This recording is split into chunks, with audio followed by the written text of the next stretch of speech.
لا حول ولا قوة إلا بالله العلي العظيم حسبنا الله ونعم الوكيل نعم المولى ونعم النصير أعوذ بالله من الشيطان اللعين الرجيم بسم الله الرحمن الرحيم الحمد لله الذي لم يتخذ صاحبة ولا ولدا ولم يكن له ولي من الذل وكبره تكبيرا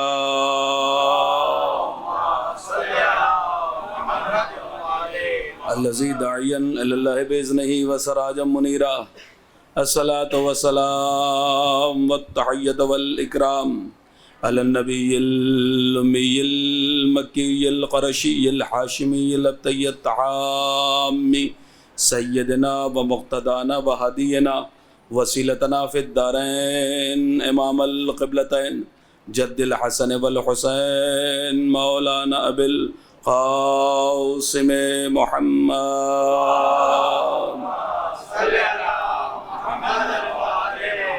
وعلى أهل بيته الطيبين الطاهرين المعصومين المظلومين المنتجبين المنتخبين والصولة الحيدرية والعصمة الفاطمية والعلم الحسنية والشجاعة الحسينية والصبر السجادية والأوصار الباقرية والعلوم الجعفرية والعلم الكاظمية والحجج الرضوية والجود التقوية والنقاوة النقوية والهيبة العسكرية والغيبة إلهي إلى القائم أما بعد فقد قال إمام جعفر الصادق عليه الصلاة والسلام إن البكاء والجزع مكروه للعبد في كل ما جزع ما خلا البكاء والجزع على الحسين علیہم السلام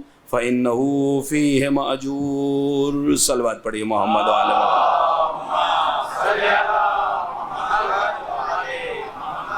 اذان گرامی قدر موالیان حیدر کرار عاشقان رسول علیہ السلام جب سے فلک پر 1448 ہجری کا یہ چاند نمودار ہوا ہے آپ حضرات و حسینہ و علیہ کی صداؤں کے ساتھ فرش غم پر فرش مجلس پر فرش عزا امام حسین علیہ السلام پر تشریف لا رہے ہیں اور آپ کا فرش عزا پر تشریف لانا آپ کے عشق کو بتلا رہا ہے آپ کی محبت کو بتلا رہا ہے اور اعلان کر رہا ہے کہ حسین ہم نے آپ کو کل بھی تنہا نہیں چھوڑا تھا ہم نے آپ کو آج بھی تنہا نہیں چھوڑا ہے اس لیے کہ تنہا وہ چھوڑتا ہے جسے اپنے عشق پہ اعتبار نہ ہو جسے اپنی محبت پر یقین نہ ہو ہمیں تو یقین ہے کہ عالم ذر میں ان کی ولایت کی گواہی دی ہے تو شیعہ بنے ہیں ماں کے شکم میں آئے تو تصویر انہوں نے بنائی زندگی ملی تو قسمت کو انہوں نے سنوارا ہے موت آئی تو ان کی محبت نے موت کو شہادت بنایا ہے قبر میں پہنچے تو تاریکی قبر کو اپنے نور سے منور انہوں نے کیا ہے حشر میں وہ ملیں گے صراط پر وہ ملیں گے میزان پر وہ ملیں گے سلسبیل پر وہ ملیں گے کوثر پر وہ ملیں گے در جنت پر وہ ملیں گے اور عزیزو جب کسی موقع پر ہم ان کا دامن نہیں چھوڑتے ہیں تو کسی جگہ پر وہ ہمیں نہیں بھولتے ہیں اذان گرامی قدر میں تمہیدی مراحل سے نکلا اور جس حدیث شریف کی میں نے تلاوت کی سعادت حاصل کی ہے کہ کل میں ترجمہ کر چکا اب نئے آنے والوں کے لیے پھر ایک بار ترجمہ کیے دیتا ہوں کہ امام جعفر الصادق علیہ السلام کامل الزیارات ہے کہ کامل الزیارات میں بہار الانوار میں علامہ مجلسی نے کامل الزیارات میں محدث ابن قلوہ نے اس روایت کو نقل کیا ہے کہ ان الجزع والبکاء مکروہ للعبد. بھائی تازہ ترین گفتگو ہے اور گفتگو کا آغاز ہو چکا ہے، اور جتنے افراد باہر تشریف فرما ہیں ان سے بھی گزارش کروں گا کہ وہ فرش مجلس پر تشریف لے آئیں، اور اگر آپ جو بغیر ٹیکے کے بیٹھے ہیں اگر وہ سمٹ سکتے ہوں، آگے آ سکتے ہوں تو بڑی زحمت ہوگی. یہ بکھرے ہوئے دانے اگر مکمل تسبیح بن جائیں تو مجھ پر بڑا احسان ہوگا. ایک بلند ترین صلوات پڑھے محمد و آل محمد. جزاک اللہ، بہت شکر گزار. کہنے لگے کہ جی صاحب امام نے ارشاد فرمایا ان الجزاء والبکاء مکروہ للعبد، کہ انسان کے لیے گریہ کرنا، انسان کے لیے رونا، انسان کے لیے جزا و فضا کرنا، یعنی بےتابی کرنا، بے قراری کرنا، دنیا کے تمام امور میں انسان کے لیے رونا، انسان کے لیے بےتابی اور بے قراری کرنا مکروہ ہے. ما خلا البکاء والجزع علی الحسین، لیکن امام حسین علیہ السلام پر رونا، امام حسین کے لیے بے قراری دکھانا، فإنہ فیہ ماجور، کہ اللہ نے اس میں اجر کو بھی رکھا ہے، اللہ نے اس میں ثواب کو بھی رکھا ہے. اب یہیں سے گفتگو کا آغاز ہو رہا ہے. بھئی کل میں نے آپ کے سامنے عرض کیا تھا کہ ان آنسوؤں کی قیمت کیا ہے، کہ آنسو کی قیمت یہ ہے کہ رومال جناب سیدہ میں جگہ پاتا ہے. دیکھیے کل میں بھی کچھ تھکا تھا اور مائک مجھے اور زیادہ تھکائے دے رہا تھا، اس لیے میں نے بھی چاہا تھا کہ بھائی 1 گھنٹے کے اندر گفتگو جو ہے وہ ختم کی جائے، اور میں جو ہے وہ مائک کو اور اپنے آپ کو بچاتا ہوا گزر رہا تھا. لیکن آج الحمدللہ مائک بھی بہت ٹھیک ہے اور میں بھی جو ہے وہ الحمدللہ دوسری تقریر میں داخل ہو گیا ہوں. تو ویسا تو نہیں ہے کہ صاحب یوں ہی چلا جاؤں گا. اب پہلے جملے سے آپ کی توجہ چاہوں گا تاکہ ایسا نہ ہو کہ مجھے افسوس ہو جائے بھئی 5 مجلسوں کی 4 ہوئی، اب 4 کی 3، یعنی کل ہماری آخری تقریر ہوگی. اب میری سمجھ میں نہیں آ رہا ہے کہاں سے شروع کروں اور کہاں پہ ختم کروں، لیکن بہرحال کوشش کروں گا جتنی بھی حد المقدور کہ آپ کی بارگاہ میں تازہ ترین اور بہت بڑی باتیں ان 2 مجلسوں میں پڑھ جاؤں، اور ایسی باتیں پڑھ جاؤں جو انشاءاللہ جو 50-60 برس کے ہوں گے انہوں نے تو سنی نہیں ہوگی. ایک صلوات پڑھے محمد و آل محمد پر. بہت بڑا چیلنج، ریکارڈنگ شروع ہے لیکن آپ کی توجہ بہت میرے لیے جو ہے وہ انشاءاللہ. کہنے لگے کہ جی صاحب امام نے ارشاد فرمایا، کیا ارشاد فرمایا؟ کہنے لگے دنیا کے تمام امور میں انسان کے لیے رونا، بےتابی کرنا، بے قراری کرنا مکروہ ہے، لیکن امام حسین علیہ السلام پر بھئی اس گریے کا اجر کیا ہے، اس گریے کی قیمت کیا ہے کہ رومال جناب سیدہ میں جگہ پاتا ہے. بھئی کل عرض کیا تھا کہ رومال میں جگہ پاتا ہے. بہت توجہ چاہوں گا کہ رومال میں جگہ پاتا ہے. کیا کہا؟ رومال میں جگہ پاتا ہے. بھئی ہمارے کسی امام نے نہیں کہا، سیدہ نے نہیں کہا، رسول اللہ نے نہیں کہا، علی مرتضیٰ نے نہیں کہا، حسن مجتبیٰ نے نہیں کہا، کسی نے نہیں کہا کہ اگر تم حسین پر رو گے تو تمہیں اتنا پیسہ دے دیں گے، اتنی جائیداد دے دیں گے، اتنی زمین تمہارے نام لکھ دیں گے، اتنا علاقہ تمہیں دے دیں گے، اتنی جائیداد دے دیں گے. کسی ہمارے امام نے نہیں کہا، کسی ہمارے ائمہ نے نہیں کہا. بہت توجہ چاہوں گا. کیا فرمایا؟ بھئی کسی نے نہیں کہا. کیوں؟ کہ اس لیے کہ آنسوؤں کی قیمت متاع دنیا تو ہو ہی نہیں سکتی. اللہ اکبر. میں بہت توجہ چاہوں گا، میں بہت توجہ، آپ پہ اعتبار کر کے باتیں پڑھ رہا ہوں. کہ لگے کہ متاع دنیا قیمت ہو ہی نہیں سکتی ہے. کیا قیمت ہے؟ کہ رومال جناب سیدہ. بھئی آپ نے کسی عالم سے، کسی ذاکر سے، کسی خطیب سے، کسی مولوی سے آپ نے یہ سنا ہے کہ بھئی مومن کی نماز رومال سیدہ میں؟ اللہ اکبر. ذرا جاگیے، خدا کے لیے بیدار ہوئیے. بڑی محنتیں ہیں میری کہ بھئی کسی عالم خطیب سے سنا کہ مومن کی نماز رومال سیدہ میں، مومن کا روزہ رومال سیدہ میں، مومن کا حج رومال سیدہ میں، مومن کی زکوٰۃ رومال سیدہ میں، مومن کا خمس رومال سیدہ میں، مومن کی تسبیح رومال سیدہ میں، مومن کے سجدے رومال سیدہ میں. بھئی نہ کسی خطیب نے پڑھا نہ آپ نے سنا ہوگا. بھئی سنا ہے تو کیا سنا کہ آنسو رومال جناب سیدہ میں جاتا ہے. اگر آخر کیا ربط ہے رومال کا اور جناب سیدہ کا، رومال کا اور آنسو کا؟ ان دونوں میں ربط کیا ہے؟ اگر کسی کے ذہن میں یہ بات ابھر رہی ہو کہ بھئی آنسو پانی کا قطرہ چھوٹا ہوتا ہے اور رومال بھی چھوٹا ہوتا ہے، تو چھوٹا چھوٹے کی آغوش میں جا رہا ہے، تو یہ خام خیالی ذہن سے نکال دیجئے، اس لیے کہ وہاں کا چھوٹا بھئی ایک پوائنٹ ہوتا ہے، وہاں کا چھوٹا بھی اتنا بڑا ہوتا ہے کہ جب پھیلتا ہے تو قرآن بنتا ہے۔ اللہ اکبر۔ اب آ رہی ہے حدیث، آ رہی ہے، بہت توجہ، یہیں سے میں نے شروع کر دیا ہے گفتگو کو کہ لگے کہ جی صاحب کوئی یہ نہ سمجھے کہ آنسو چھوٹا ہے، رومال چھوٹا ہے اس لیے آنسو جو ہے وہ رومال میں چلا جاتا ہے، نہیں، پھر کیا ربط کیا ہے آنسو کا اور رومال جناب سیدہ کا؟ بھئی سیدہ کا ترجمہ کیا ہے، فاطمہ کا ترجمہ کیا ہے؟ ہر کوئی جانتا ہے بھئی فاطمہ کا ترجمہ یہ ہے کہ جو اپنے چاہنے والے کو آتش جہنم سے بچا لے۔ اللہ اکبر، ذرا جاگیے گا، خدا کے لیے بیدار ہوئیے گا کہ لگے جو اپنے چاہنے والے کو آتش جہنم سے بچا لے اسے فاطمہ کہا جاتا ہے۔ تو اب یہ آنسو کا ربط کیا ہے؟ آئیے میں آپ کو لے کر چلتا ہوں قطمیر آل محمد، حضرت جعفر سبحانی، معاف کیجئے گا حضرت غضنفر سبحانی، وہ تحریر فرماتے ہیں، انہوں نے عجیب حدیث تحریر فرما دی ہے۔ وہ کہتے ہیں چھٹے امام نے ارشاد فرمایا، بھئی میں ربط بتا رہا ہوں، آنسو کا ربط کیا ہے جناب سیدہ سے، بہت غور کیجئے گا۔ قطمیر آل محمد، قطمیر کسے کہتے ہیں؟ کون ہے قطمیر؟ کہ لگے کہ جو بیٹھا ہوا ہے اصحاب کہف کی غار پہ، ہے نا، صاحب حفاظت کرنے کے لیے بیٹھا ہوا ہے نا، محافظ ہے نا، کہ لگے قطمیر آل محمد لقب ہی ہے حضرت غضنفر سبحانی کا۔ وہ فرماتے ہیں، وہ لکھتے ہیں کہ چھٹے امام نے ارشاد فرمایا، لو انا قطرة من دموع الباکین علی الحسین علیہ السلام سقطت فی جہنم لاطفأت حرہا۔ بہت بڑی بات لکھ دی ہے، عرش پہ جا کے بات لکھی، انہوں نے حدیث نقل کی۔ وہ فرماتے ہیں کہ جو امام حسین علیہ السلام کے غم میں جو آنسو نکلتے ہیں، اگر ان آنسو کا ایک قطرہ جہنم پر ڈال دیا جائے تو جہنم کو بجھا دے۔ اللہ اکبر، قسم خدا کی، اللہ جانے آپ میرے ساتھ ہیں یا نہیں۔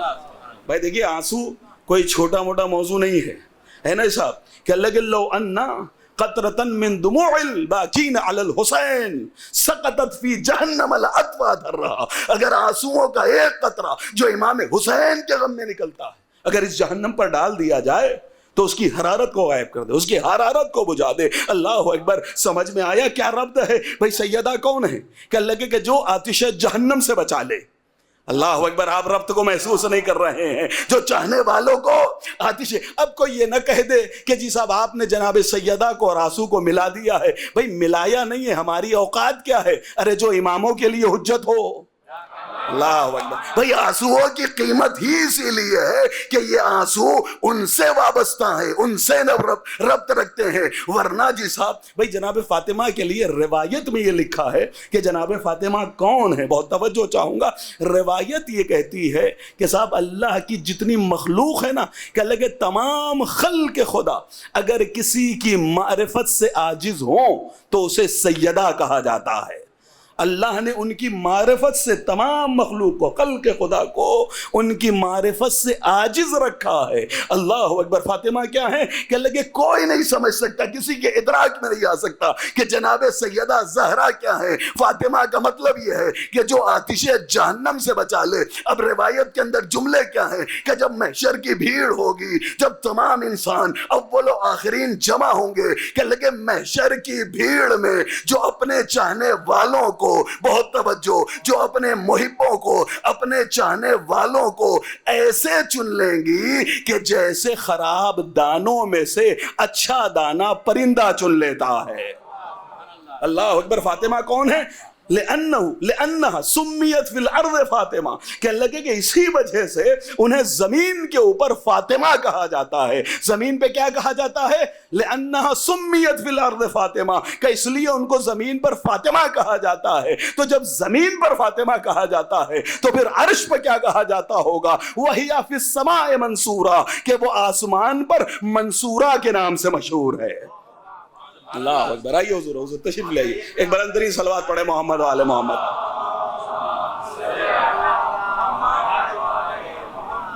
کہنے لگے کہ جی صاحب فی الارض فاطمہ، کہنے لگے ایسے منتخب کر لیں گی، ایسے چن لیں گی کہ جیسے پرندہ خراب دانوں میں سے اچھے دانوں کو چن لیتا ہے. لأنها سمیت فی الارض فاطمہ وہی فی السماء منصورہ، اور وہ عرش کے اوپر منصورہ کے نام سے مشہور ہے.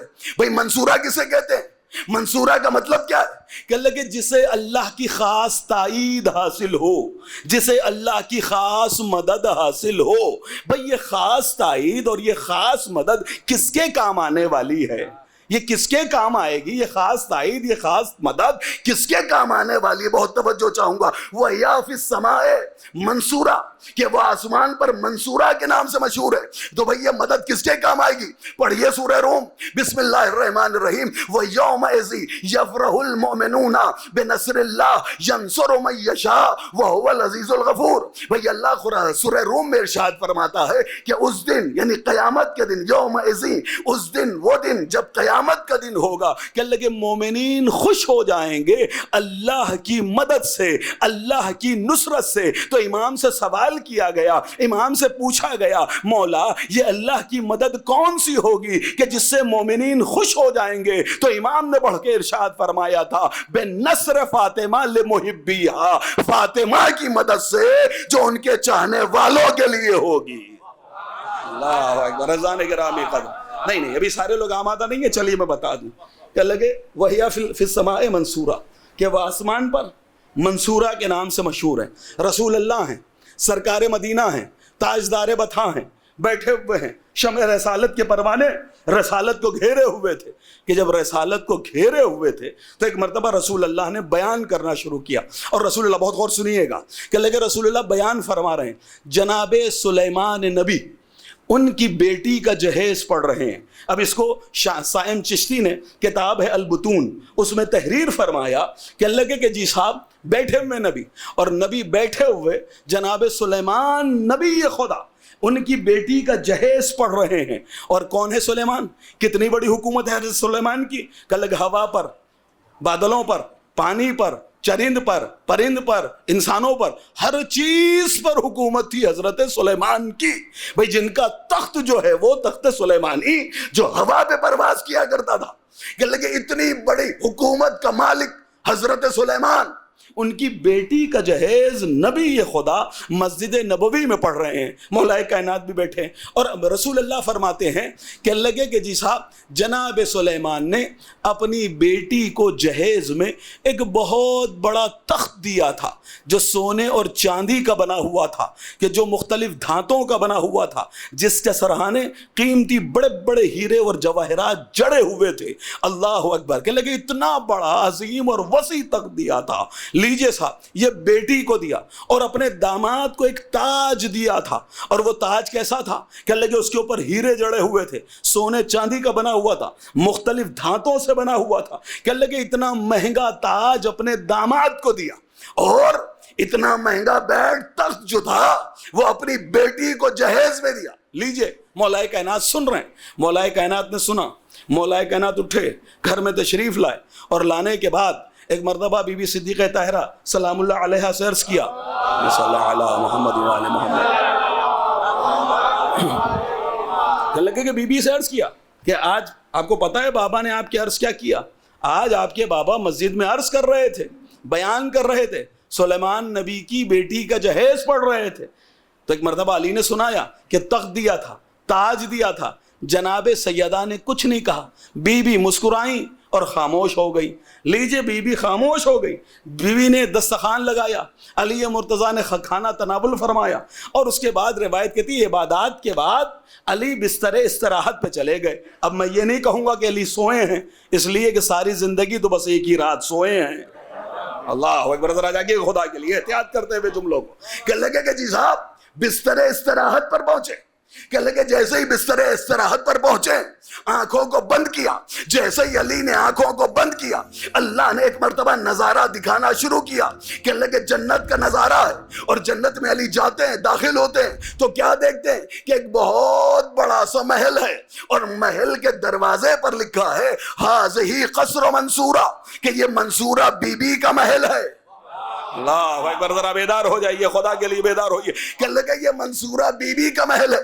کہنے لگے علی اب داخل ہوئے، جیسے ہی داخل ہوئے تو کیا دیکھتے ہیں؟ کہنے لگے صاحب دربار ہیں، فوجی ہیں، سارے لوگ ہیں، اور ایک بڑا سا تخت بچھا ہوا ہے کمرے کے اندر۔ بہت توجہ چاہتا ہوں، جنت میں حاضی قصر منصورہ، یہ منصورہ بی بی کا قصر ہے۔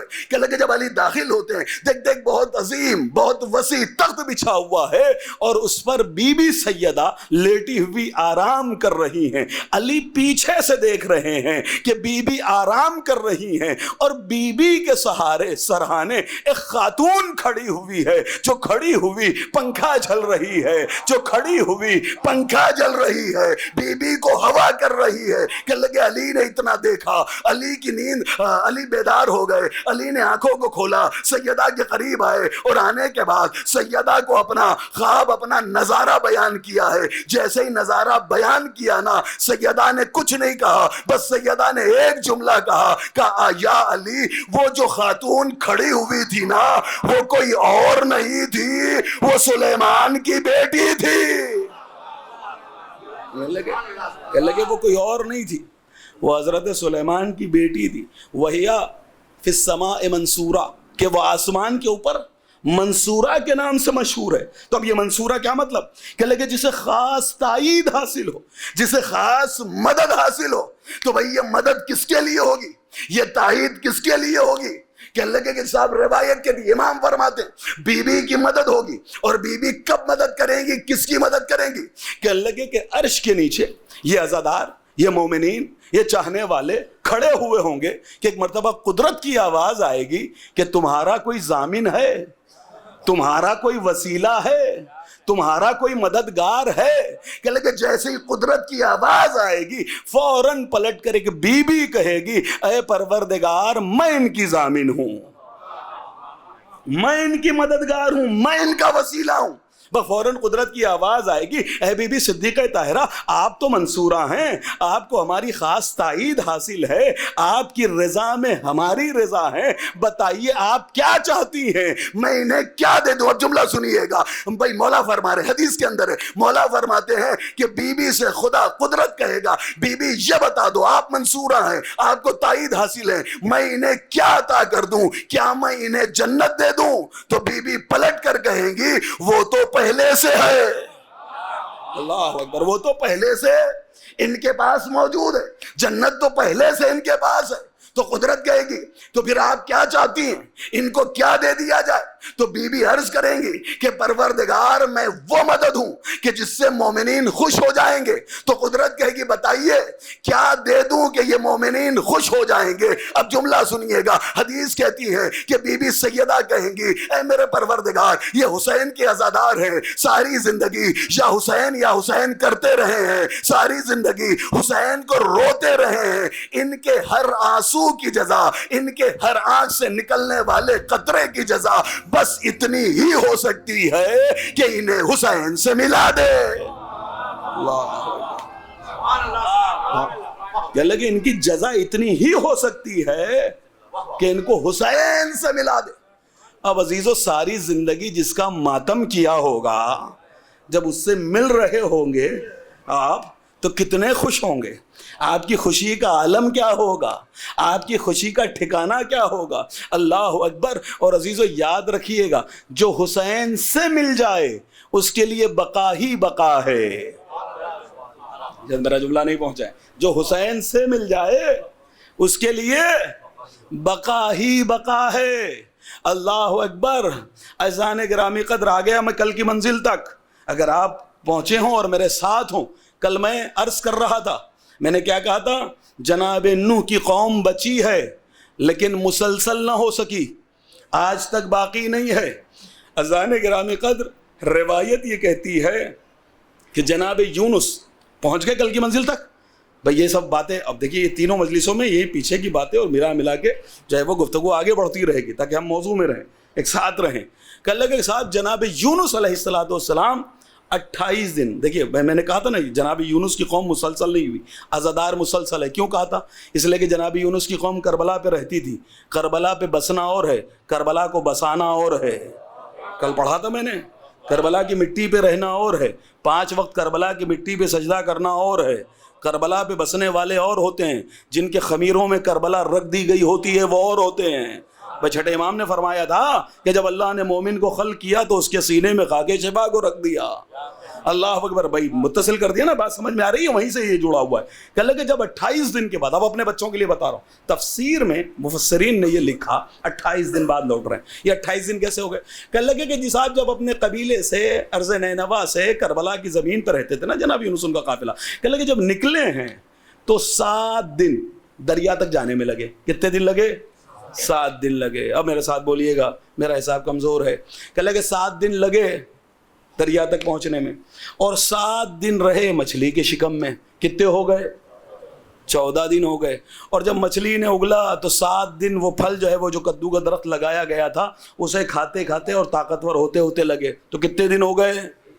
21 دن ہو گئے۔ اور جب اب لوٹے ہیں واپس، اللہ نے کہا جائیے لوٹ جائیے اب قوم کی جانب، تو کتنے دن ہو گئے؟ 28 دن۔ سمجھ رہے ہیں؟ تو یہ 28 دن کے بعد جب جناب یونس، اب آپ نے روایتیں سنی ہوں گی کہ 3 دن اور 40 دن مچھلی کے پیٹ میں رہے یا 4 دن رہے، تو وہ جو پڑھتے ہیں وہ آپ کو بتا دیں گے حوالہ۔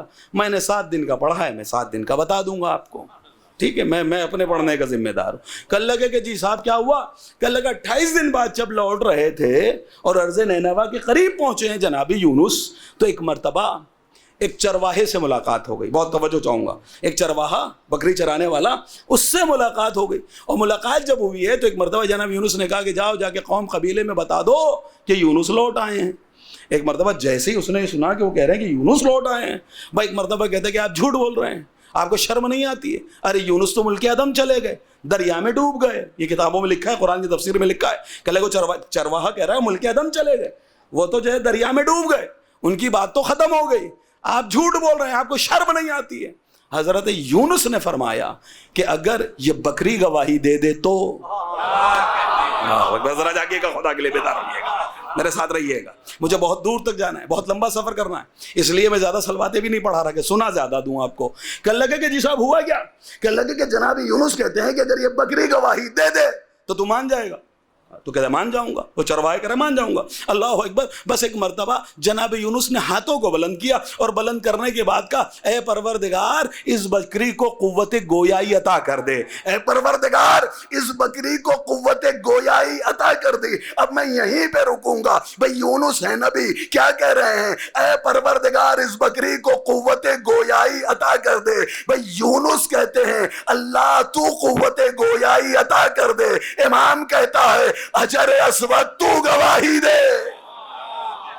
اللہ اکبر، اللہ اکبر۔ بھائی اگر ابھی بھی آپ کے ہاتھ نیچے رہے ہیں، اختیار امام کو بتاؤں، امام کہتے کسے ہیں؟ امام کا اختیار کسے کہتے ہیں؟ جن کے ہاتھ اب بھی نیچے ہیں، میں ان کے لیے یہ جملے پڑھے جا رہا ہوں کہ بھائی یونس کہتے ہیں اللہ تو قوت گویائی دے، امام کہتے ہیں حجر اسود تو بول، حجر اسود تو بول۔ نہیں سمجھ میں آیا؟ امام حسن مجتبی ہے، مدینے کی گلیاں ہیں، روایت یہ کہتی ہے مدینے کی گلی میں ایک نکڑ کے اوپر، نکڑ سمجھ رہے ہیں؟ کونے کے اوپر، کہ لگے ایک نکڑ پہ کونے کے اوپر ایک معذور کہ جس کے ہاتھ نہیں ہیں، جس کے پیر نہیں ہیں، ہاتھ حرکت نہیں کرتے، پیر چلنے کی قوت نہیں رکھتے، کہ لگے گلی کے کونے پہ بیٹھا ہوا ہے کہ ایک مرتبہ فرزند رسول الثقلین رہوار پہ سوار ہوئے ہوئے اسی گلی سے گزر رہے ہیں، کہ لگے جیسے ہی دور سے امام حسن مجتبی کو آتا ہوا دیکھا تو اس کے دل میں خیال پیدا ہوا کہ اے کاش میرے پیر ہوتے تو کھڑے ہو کے ان کی تعظیم کرتا، کاش میرے ہاتھ ہوتے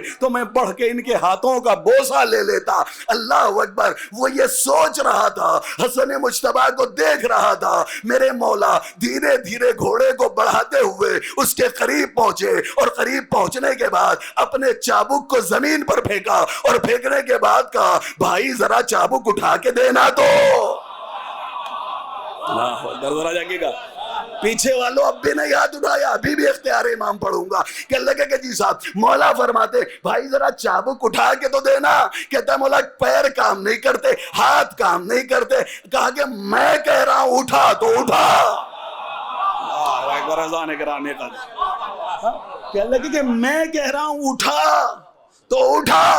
اللہ اکبر۔ اب جو اٹھا، قسم خدا کی، اما امام کہتے ہی اسے ہیں کہ جو دلوں کے راز سے واقف ہو۔ بھائی اسی مقام پہ اسی کو اولی الامر کہا جاتا ہے. دیکھیے حضرت عیسیٰ کون ہے؟ حضرت عیسیٰ ہیں مسیح. اگر اسی جگہ پر حضرت عیسیٰ ہوتے اور وہ کہتے کہ صاحب ذرا میرا چابک اٹھا، تو یہ جو بیٹھا ہوا تھا نا یہ کہتا پہلے گھوڑے سے اتریے، اترنے کے بعد اپنے ہاتھوں کو مس کیجئے. بھائی پڑھا لکھا مجمع ہے، بڑودہ کا مجمع ہے، بھائی بہت پڑھے لکھے لوگ ہیں آپ ماشاءاللہ. میں جانتا ہوں کہ اللہ کے صاحب کس معیار پر ہے. جب آپ نیچے بیٹھے ہوئے میرے ساتھ بولنے لگتے ہیں نا تو اندازہ ہو جاتا ہے ہمیں مجمع کا کہ ہم کہاں پہ خطاب کر رہے ہیں. بھائی عیسیٰ ہیں مسیح. نہیں سمجھے مسیح کا مطلب کیا ہے؟ مسا کرتے ہی نہیں کرتے ہیں. مسا کا مطلب کیا ہے؟ ٹچ. مسا کا مطلب ہے ٹچ کرنا، چھونا. بھائی قرآن مجید کیا کہہ رہا ہے؟ قرآن مجید نے یہی تو کہا نا کہ اپنے ہاتھ پھیر دیا کرتے تھے، اور جب ہاتھ پھیر دیتے تھے مبروز ٹھیک ہو جایا کرتا تھا. بھئی یہی تو کہا ہے قرآن مجید نے. تو حضرت عیسیٰ ہے مسیح.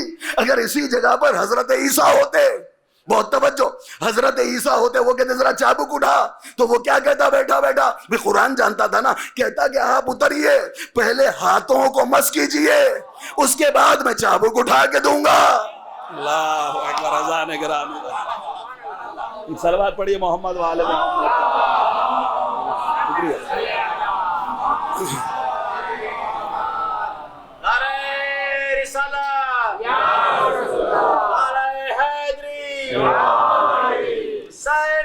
جزاک اللہ اللہ سلامتی عطا فرمائے. اللہم صلی علی محمد وآل محمد. کو لگے کہ حضرت عیسیٰ ہیں مسیح، کہ لگے کہ صاحب مسیح سے کہتے پہلے ہاتھوں کو پھیریے اس کے بعد شفا ملے گی. اب سمجھ گئے؟ کہ لگے کہ صاحب مسیح کسے کہتے ہیں اور اولی الامر کسے کہتے ہیں؟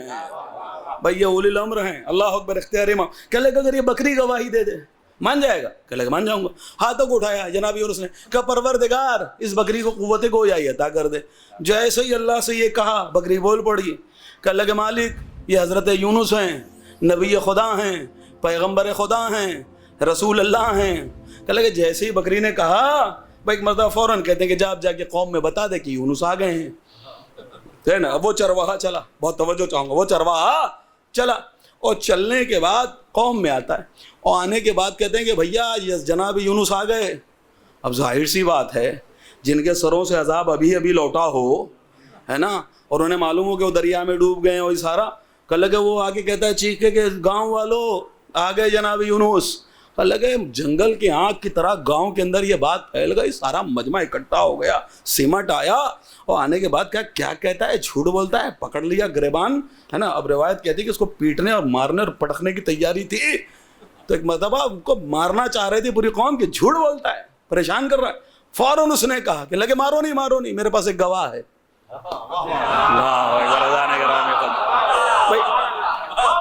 میرے پاس ایک گواہ ہے. کہ لگے تیرے پاس گواہ ہے؟ کہ لگے کون سا گواہ ہے؟ کہ لگے یہ بکری. کہنے لگا یہ بکری گواہ ہے. قرآن مجید میں لکھا ہے یہ سب جملے، میں دکھاؤں گا آپ کو، میرے پاس اسکرین شاٹ ہے نا موبائل میں، گھبرائیے نہیں، ذمہ داری میری ایک ایک چیز کی. کہ لگے کہ جی صاحب یہ بکری گواہ ہے. اللہ اکبر. جیسے ہی اس نے کہا کہ یہ بکری گواہ ہے، کہ لگے روایت کہتی ہے فوراً بکری بولی کہ یہ سچ بول رہا ہے، حضرت یونس آ چکے ہیں. اللہ اکبر. حضرت یونس آ چکے ہیں. اب بہت توجہ چاہوں گا. بھئی میری سمجھ میں آیا جب جناب یونس کے لیے بکری نے گواہی دی، بکری بولی، میری سمجھ میں آ گیا کہ بھئی یونس نبی خدا ہیں، رسول ہیں، معصوم ہیں، حجت خدا ہیں، اللہ کے پیغمبر ہیں، اللہ کا برگزیدہ ہے، اللہ کا چنا ہوا بندہ ہے. بھئی یونس کے لیے بکری بول رہی ہے، میری سمجھ میں آ رہا ہے، لیکن یہ چرواہے کے لیے کیوں بول رہی ہے؟ بھئی یہ تو معصوم نہیں ہے، یہ تو ایک معمولی ہے، یہ تو حجت خدا نہیں ہے. پھر بکری اس چرواہے کے لیے کیوں بولی؟ کہ اس لیے بولی ہے چونکہ یہ ایک معصوم کا گواہ ہے. اور عزیزو یاد رکھیے گا معصوم کے حق میں نہ بولنے والا بھی بول پڑتا ہے. بھئی نہیں سمجھے. بھئی ابو جہل نے کیا پوچھا تھا؟ یہی تو پوچھا تھا نا کہ آپ کے ہاتھ میں کیا ہے؟ رسول اللہ نے یہ نہیں کہا میرے ہاتھ میں، تیرے ہاتھ میں کنکر ہے. اس نے کیا کہا تھا؟ میرے ہاتھ میں کیا ہے؟ رسول نے یہ نہیں کہا کہ تیرے ہاتھ میں کیا ہے. رسول اللہ نے کہا تھا جو تیرے ہاتھ میں ہے اسی سے پوچھ کہ میں کون ہوں. کہنے لگے نہ بولنے والا بھی، اب سنتے چلے جائیے، سنتے بہت تیزی سے، کہنے لگے نہ بولنے والا بھی بول پڑتا ہے جب معصوم کا مرحلہ ہوتا ہے۔ تو عزیزان گرامی قدر، بہت بڑی بات پڑھنے جا رہا ہوں اور بڑے کلیجے سے پڑھنے جا رہا ہوں، پوری طاقت سے پڑھنے جا رہا ہوں۔ کہنے لگے نہ بولنے والا بھی جب مسئلہ معصوم کا ہوتا ہے تو بول پڑتا ہے۔ تو یاد رکھیے گا، یہ آپ کی سبحان اللہ، یہ آپ کی الحمدللہ، یہ واہ واہ کے نعرے، یہ یا علی کے نعرے، قسم خدا کی یہ ہمارے لیے کچھ نہیں ہوتے ہیں، یہ تائید معصوم میں ہے۔ یہ آپ کا واہ واہ کرنا یہ تائید معصوم میں ہے۔ آپ معصوم کے حق میں بول رہے ہیں، اور معصوم کے حق میں کون بولتا ہے کہ نہ بولنے والا بھی معصوم کے لیے بول پڑتا ہے۔ تو قسم خدا کی جب حشر کا میدان ہوگا تمہیں بولنے کی اجازت نہیں ہوگی، تمہارے ہاتھ بول رہے ہوں گے، تمہاری آنکھیں بول رہی ہوں گی، تمہارا بدن بول رہا ہوگا، تمہارے پیر بول رہے ہوں گے، بدن کا روا بولے گا۔ حشر کے میدان میں انسان نہیں بولے گا۔ قرآن کہہ رہا ہے نا، آنکھیں بولیں گی کیا دیکھتا تھا، کیا نہیں دیکھتا تھا، کہاں دیکھتا تھا، کیسے دیکھتا تھا۔ کان بولیں گے کیا سنتا تھا، کیا نہیں سنتا تھا۔ پیر بولیں گے کس لیے کہ آپ کو بولنے کی اجازت نہیں ہوگی۔ تو قسم خدا کی جس دن آپ کو بولنے کی اجازت نہ ہوگی اور بدن کا روا بول رہا ہوگا تو میری مان جائیے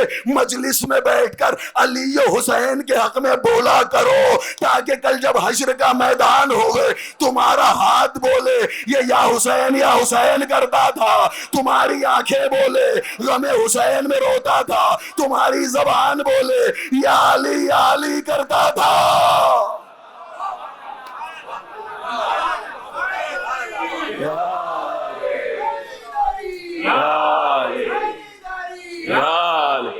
بات پہنچ رہی ہے، بہت شکریہ حضور۔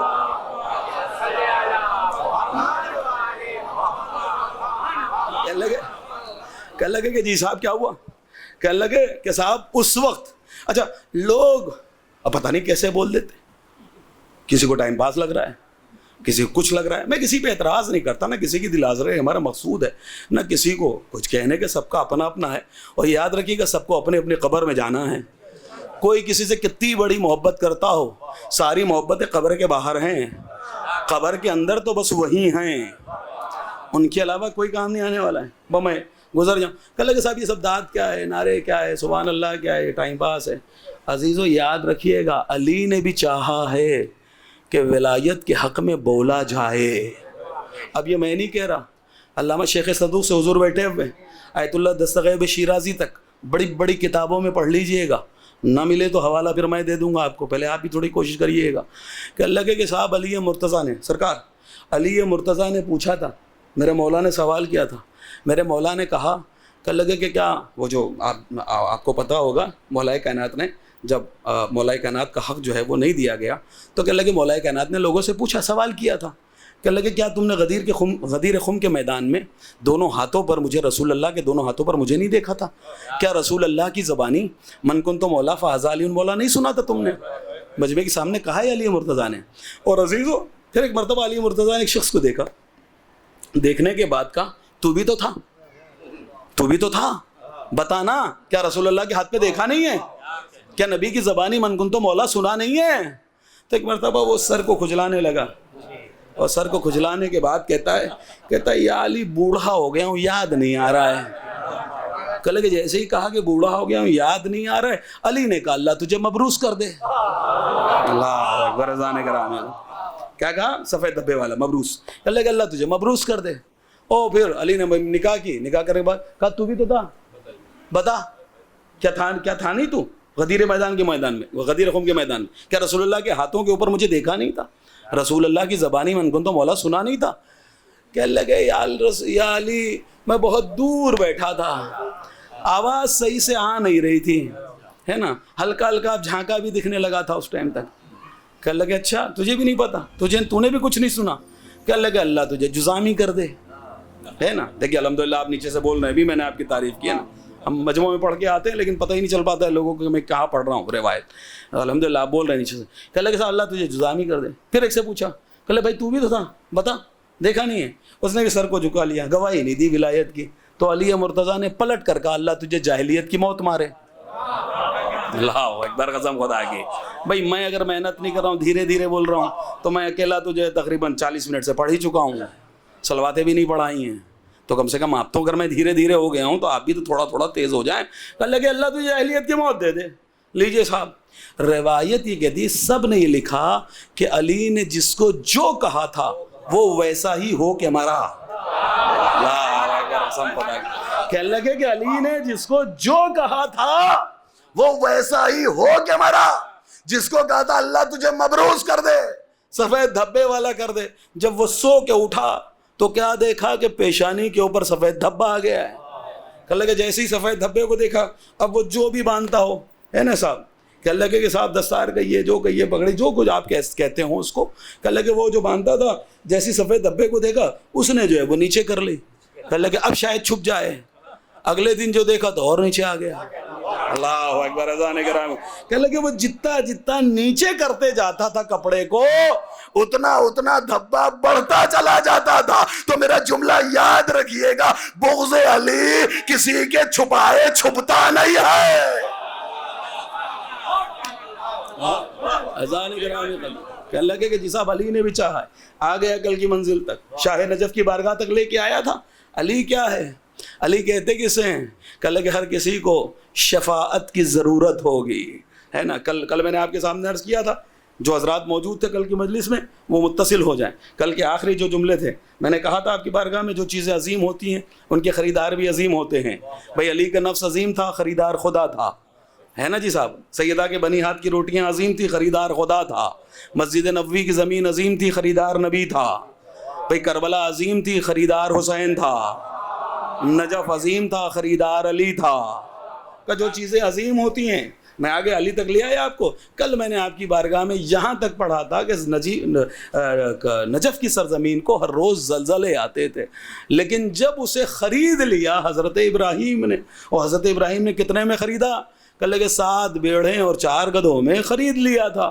اور اذان گرامی قدر اس کے بعد جناب لوط نے کہا تھا کہ آپ اتنی بنجر زمین بے آب و گیا خرید رہے ہیں، یہ کیوں خرید رہے ہیں؟ اس پہ کیا ہوگا؟ اتنی مہنگی خرید رہے ہیں آپ.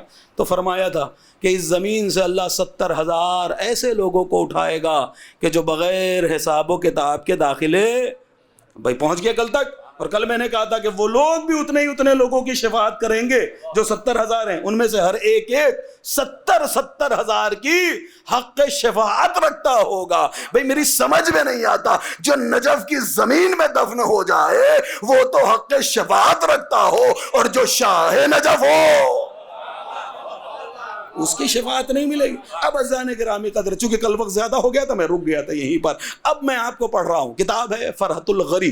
فرحت الغری کے اندر صفحہ نمبر 58 کے اوپر یہ روایت موجود ہے. عقبہ ابن علقمہ وہ روایت کرتا ہے کہ مولا علی مرتضیٰ حلال مشکلات، مولا کائنات، اپنی ظاہری خلافت ہے، ظاہری حکومت ہے، علی اپنی ظاہری حکومت میں کہ لیکن نجف سے لے کر، معاف کیجئے گا، کوفے سے لے کر حیرہ اور حیرے سے لے کر نجف تک کی ساری زمینوں کو علی نے کہ لگے وہاں کے زمینداروں سے 40,000 درہم میں خریدا تھا.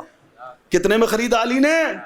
اب آج بیان کر رہا ہوں، کل میں نے پڑھا تھا، آج بیان کر رہا ہوں. بھائی رسول اللہ نے جو زمین خریدی ہے مسجد نبوی کی وہ کتنے درہم میں خریدی؟ 10 درہم میں خریدی. حسین نے کربلا کتنے میں خریدی؟ 60,000 درہم میں. اور نجف کی سرزمین علی نے خریدی کتنے میں خریدی؟ کہ لگے 40,000 درہم میں. اب روایت یہ کہتی ہے، وہ فرماتے ہیں علی نے سارے زمینداروں کو بلایا اور بلانے کے بعد علی نے زمین کی قیمت لگائی 40,000 درہم میں. اس زمین کو خریدا اور ایک مکتوبہ، ایک نوشتہ، اور اس پر تمام لوگوں کو جتنے بھی اصحاب تھے انہیں گواہ علی نے بنا لیا. جب علی نے سب کو گواہ بنا لیا، علی نے خرید لیا، تو اس میں سے چند لوگ آگے بڑھے اور بڑھنے کے بعد کہتے ہیں یا علی مرتضیٰ آپ نے اتنی مہنگی زمین کہ جو بنجر ہے، نہ پانی ہے نہ گیا ہے، آب و گیا کچھ بھی تو نہیں ہے، آخر کیا وجہ ہے کہ آپ اتنی مہنگی زمین خرید رہے ہیں، یہ بنجر زمین خریدے لے رہے ہیں؟ اب علی کا جملہ سنیے گا قسم خدا کی، بس ایک مرتبہ علی مرتضیٰ نے ارشاد فرمایا کہ میں نے رسول اللہ سے سنا ہے کہ نجف کی زمین سے 70,000 لوگ ایسے اٹھائے جائیں گے کہ جو بغیر حساب و کتاب کے داخل جنت ہوں گے۔ اب جملہ سننا رائے گا نہ جائے، بزرگوں سے میں دعا چاہوں گا کہ 70,000 لوگ ایسے اٹھائے جائیں گے جو بغیر حساب و کتاب کے داخل جنت ہوں گے۔ علی یہ چاہتا ہے کہ وہ جو 70,000 اٹھائے جائیں وہ علی کی ملکیت سے اٹھائے جائیں۔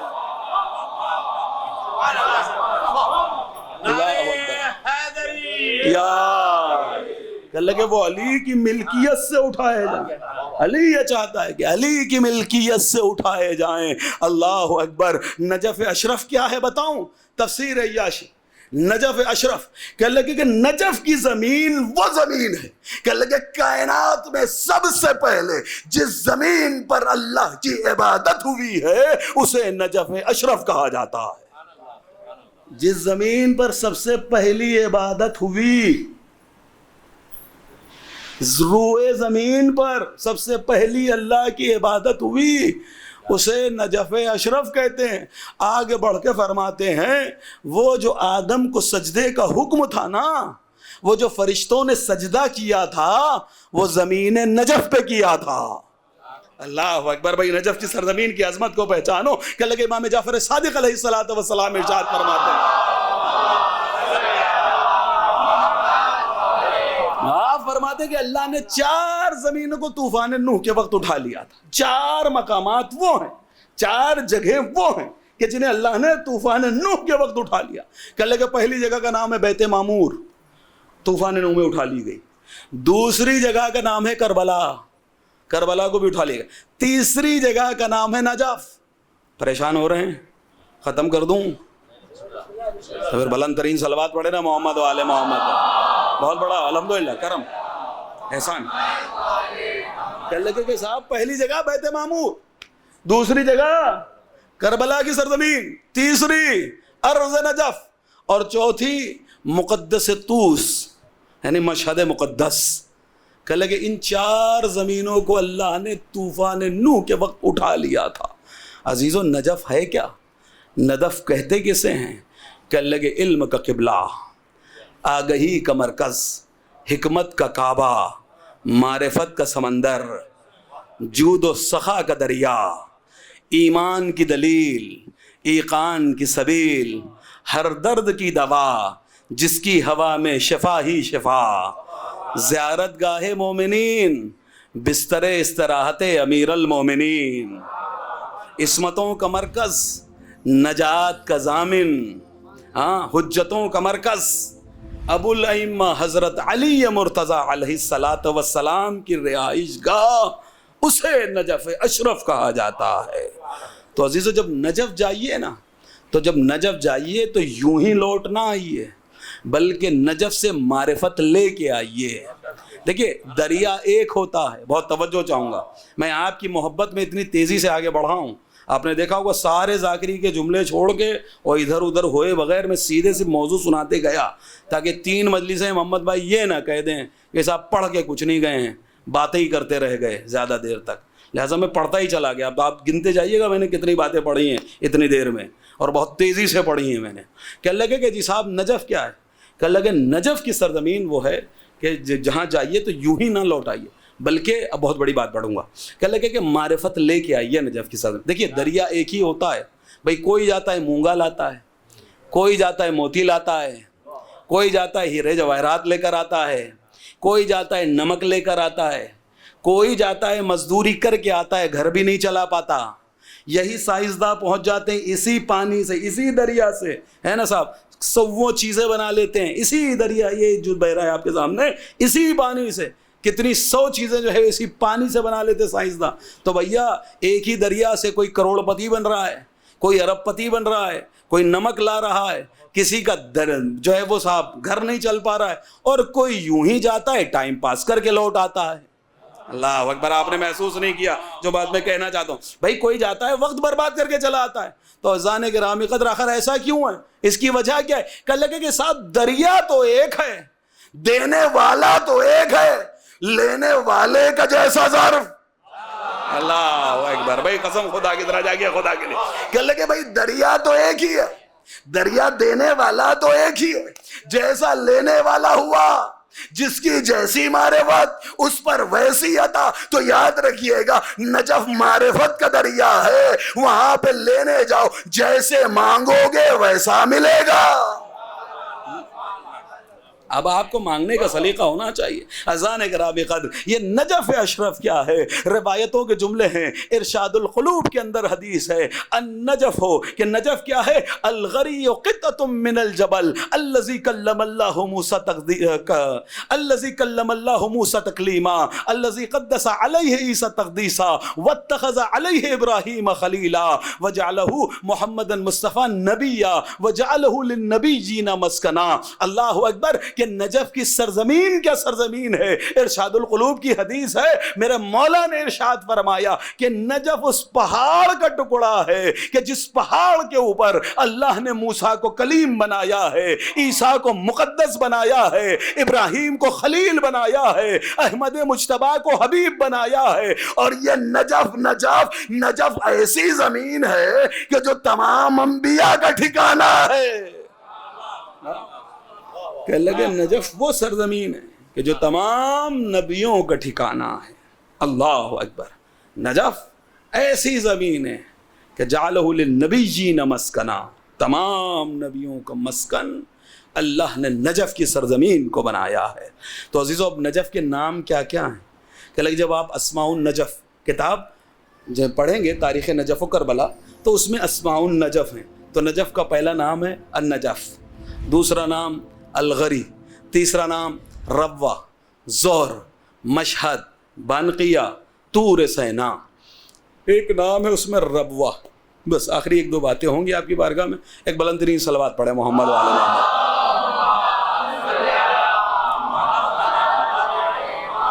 شاید کل میں آپ کی بارگاہ میں بحث کر سکوں یا نہ کر سکوں، اس لیے میں تھوڑی سی ایک باتیں آپ کو، وہ جو بات میں نے کل کہی تھی اسے مکمل کیے دیتا ہوں، اور نیا موضوع شاید آج نہ چھیڑوں میں، چونکہ اگر میں اسماء النجف میں آ گیا نیا موضوع چھوڑ دوں گا تو پھر وہ ختم نہیں ہو پائے گا۔ تو لہٰذا میں آپ کو ایک بات جو کل میں نے عرض کی تھی حدیث، اسی کے ذیل میں ایک بات بیان کر کے پھر ختم کر دوں گا۔ کہ لگے کہ صاحب حدیث کے اندر یہ ہے کہ جی صاحب مولا نے ارشاد فرمایا، جو نجف میں دفن ہو جائے، جو نجف میں دفن ہو جائے، کہ لگے سوال منکر و نکیر نہیں ہوں گے، پہلی چیز۔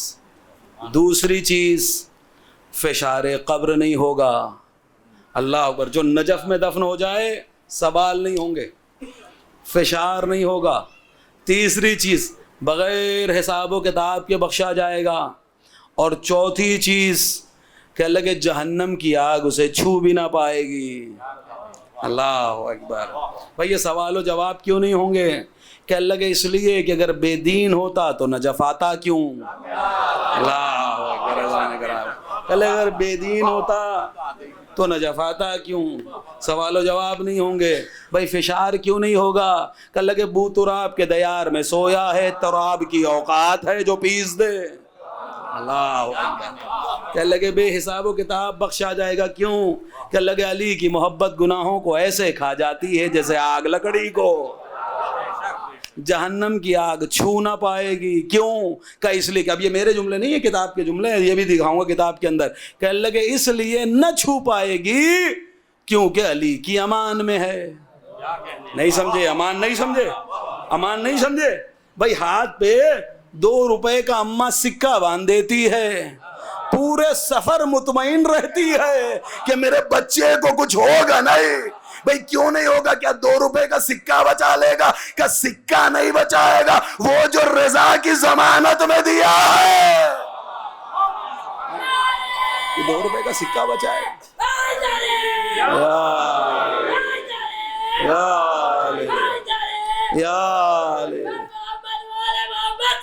اللہم صلی علی محمد و آل محمد۔ بھئی بچے نے نعرہ لگایا, اب بھی پیچھے لوگ کچھ نہیں بول رہے تھے. تو بھائی عزیزو نعرے کا ایک فائدہ سن لیجئے. قسم خدا کہ میرا دل کر گیا ہے کہ پڑھوں کہ اذان گرامی قدر جب ذاکر بولتا بولتا چیختا چیختا چلاتا چلاتا تھک جاتا ہے, اور اگر کوئی نعرہ لگا دیتا ہے تو ذاکر کو, بولنے والے کو سانس لینے کا موقع ملتا ہے, ذاکر کو سانس لینے کا موقع ملتا ہے. اما دنیا نام علی کو پہچانے, عظمت نام علی کو پہچانے کہ علی کا نام آج بھی لوگوں کو سانسیں تقسیم کر رہا ہے.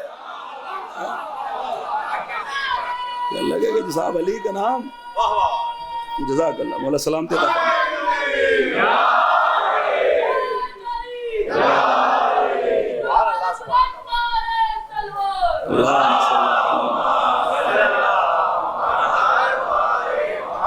کیا لگے کہ جی صاحب اذان گرامی قدر, کیا لگے کہ صاحب نجف کی سرزمین ہے, کیا لگے باندھ دیا سکہ, یہ 2 روپے کا سکہ بچے گا. نہیں, وہ جو ماں مطمئن ہو گئی, ہاں گھر پہ دروازے پہ لگاتے ہو نہیں لگاتے ہو شیشے کا, اس کے اوپر قرآن رکھ دیا, بھیا قرآن کیا ہے, کیا لگے کہ صاحب آئے گا جائے گا قرآن کی ضمانت میں. اللہ اکبر, قسم خدا کی, اما قرآن کی ضمانت میں آئے گا جائے گا. صاحب مولا عباس کی علم میں باندھ دیا, کیوں باندھا, کہ لگے مولا عباس کی امان میں ہے. تو اذان گرامی قدر زندگی میں 2 روپے کا سکہ, زندگی میں قرآن کے نیچے سے آنا جانا, علم مبارک سے بن جانا, اس میں مطمئن ہو جاتے ہو کہ قرآن کی ضمانت میں ہے, مولا کی ضمانت میں ہے, علمدار کی ضمانت میں ہے.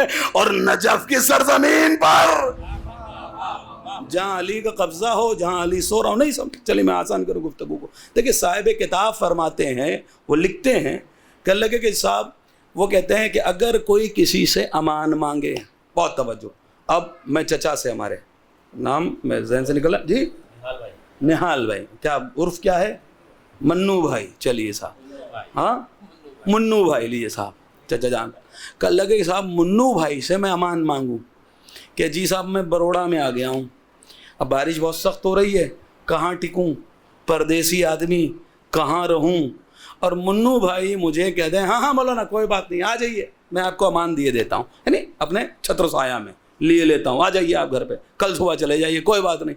اب جی صاحب یہ مجھے امان دیں, میں ان سے امان مانگوں, یہ اب یہ صاحب کتاب لکھ رہے ہیں نا, یہ نہیں لکھا ہے صاحب کتاب میں کہ منو بھائی, یہ نہ مانگیے کہ حوالہ دیجئے مولانا, نہیں تو لوگ تو یہی کہیں گے بھائی منو بھائی لکھا کہیں, وہ حوالہ دیجئے. تو یہ نہیں, وہ جو پڑھ رہا ہوں وہ ہے, مثال دے رہا ہوں. کہ لگے کہ جی صاحب یہ مجھے امان دے, بہت توجہ چاہوں گا, یہ مجھے امان دے. بھائی خود تو ان کے گھر میں مثلاً اے سی لگا ہو, بڑھیا سا ہو, یہ خود تو جا کے اے سی کے کمرے میں, بڑھیا والے کمرے میں, اور مجھے اوپر جو انہوں نے ٹین شیڈ والا کمرہ بنا رکھا ہے جو چاروں طرف سے پانی سے ٹپکتا ہے, وہاں جا کے کہیں مولانا آئیے. اب مولانا غریب کیا کہے بیچارہ, آیا ہے تو جانا تو ہے, تو کہنے لگے میں وہاں جا کے امان میں آ جاؤں, بہت توجہ چاہوں گا, میں وہاں جا کے ٹھہر جاؤں. اب اگر رات میں بھیگوں, مجھے کوئی تکلیف ہو, بہت توجہ, تو یہ کس کا عیب ہے, کس کا عیب ہے, کہ اللہ کے صاحب امان دینے والے کا. میں نے آپ کو مثال سمجھا دی. اب جو کتاب کے اندر لکھا ہے کہ اگر کوئی کسی سے امان مانگے اور وہ اس کو امان دے دے, اور جس کی امان میں ہو اگر اسے کوئی تکلیف پہنچ جائے, تو یہ امان دینے والے کے لیے عیب ہے, یہ امان دینے والے کے لیے عیب ہے. وہ کہتے ہیں جو نجف کی زمین میں سویا ہے, اگر اسے جہنم چھو لے, کیوں, کہ اس لیے کہ وہ علی کی امان میں ہے. جو علی کی امان میں ہوتا ہے نہ اسے دنیا کی بلا چھوتی ہے, نہ آخرت میں جہنم چھوتی ہے. زندہ آباد, زندہ آباد, مردہ آباد, مردہ آباد.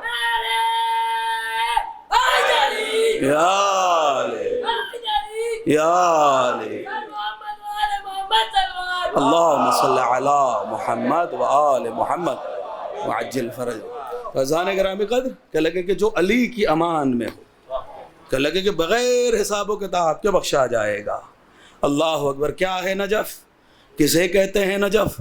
میں نے ابھی پڑھا تھا آپ کے سامنے, کل ہی پڑھا تھا کہ نئے اور جف, نئے معنی سمندر, جف کے معنی سوکھ جانا. الشرائے سب سے بڑا پہاڑ تھا. تو اذان گرامی قدر صاحب کتاب لکھتے ہیں، وہ فرماتے ہیں تاریخ کربلا و نجف کے اندر سید محمد طیب الجزائری وہ لکھتے ہیں تاریخ نجف و کربلا کے اندر، کہتے ہیں کہ جی صاحب اللہ نے ان پانی کے قطرات کو، شاید کل یہ بات کر سکوں میں آپ کے سامنے، ان پانی کے قطرات کو، کہ لیکن نجف جو تھا وہ نخلستان سے، پھل و پھول سے، پودوں سے سب سے بھرا ہوا تھا، لیکن اللہ نے ان قطرات کو سکھا کر در آبدار میں بدل دیا۔ نہیں پہنتے ہو در نجف؟ دیکھیے وہ ہاتھ اٹھا رہے ہیں بھائی جان، کیا نام ہے؟ نواب بھائی، نایاب بھائی، دیکھیے ابھی تک 3 سال میں نام بھی نہیں یاد ہوئے، کل لگے کہ جی صاحب نایاب بھائی، اللہ سلامت رکھے نایاب بھائی کو، کل لگے کہ جی صاحب پہنتے ہو نہیں پہنتے در نجف؟ تو یہ جو پانی کے قطرات تھے نا، صاحب کتاب لکھتے ہیں کہ اللہ نے پانی کے قطروں کو، یہ اللہ کی مصلحت تھی، اللہ کی مشیت تھی۔ اب کل آپ کی بارگاہ میں بتاؤں گا انشاءاللہ، اگر موضوع میں آ گیا اور میں اپنی بات آنسو سے نکل کے بارگاہ نجف تک پہنچوں گا تو کل بتاؤں گا آپ کو کہ ایک ہے اللہ کا امر اور ایک ہے اللہ کی مشیت۔ اچھا، جو امر ہے وہی مشیت ہے، جو مشیت ہے وہی امر ہے۔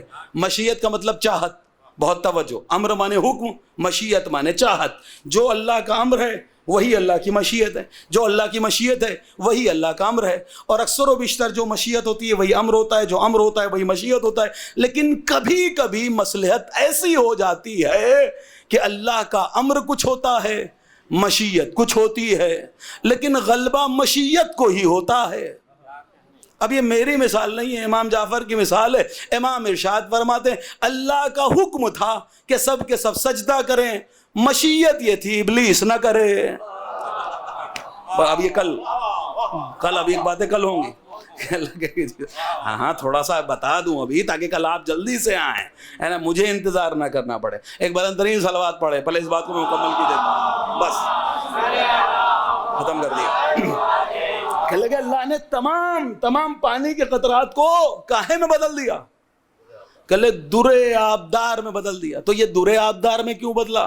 پروردگار سمندر تھا، پانی تو بہت عظیم شے کا نام ہے بھائی، پانی کتنا عظیم ہے، قرآن مجید میں اللہ کہہ رہا ہے ہم نے ہر چیز کو پانی سے زندہ کر رکھا ہے۔ زمین زندہ پانی سے، آسمان زندہ پانی سے، افلاک زندہ پانی سے، مہتاب زندہ پانی سے، سورج زندہ، ستارے زندہ، انسان زندہ، چرند زندہ، سب زندہ ہے پانی سے۔